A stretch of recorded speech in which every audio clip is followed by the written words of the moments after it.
N V news, a ray of positivity. Sushant Singh Rajput की मौत के मामले में आए दिन नए खुलासे हो रहे हैं। पिछले हफ्ते सुशांत के पिता के सिंह द्वारा बिहार में रिया चक्रवर्ती के खिलाफ सुसाइड के लिए उकसाने और धोखाधड़ी का केस दर्ज कराया गया, जिसके बाद मामला और ज्यादा गर्मा गया है।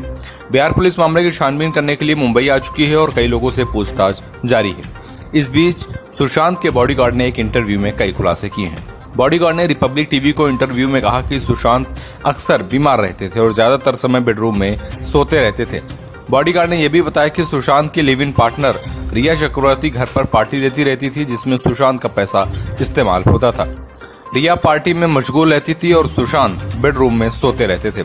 सुशांत के घर पर ऑर्गेनाइज की जाने वाली पार्टियों में रिया के अलावा उनके पिता और भाई भी हिस्सा लेते थे।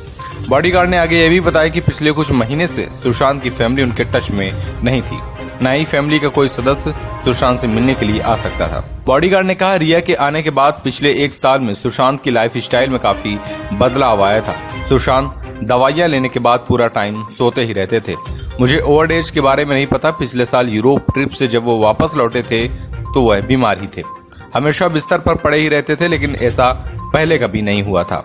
पहले वे काफी एक्टिव रहते थे और स्विमिंग, रनिंग और जिमिंग उनकी लाइफ का हिस्सा थी। इंटरव्यू में बॉडीगार्ड ने यह भी बताया कि सुशांत के साथ रिलेशनशिप में आने के बाद रिया ने उनके पूरे स्टाफ को बदल दिया था और केवल वही बचे थे जो सुशांत के साथ जुड़े हुए थे। वे चाहते थे कि मामले की गंभीर जांच हो और सुशांत को न्याय मिले।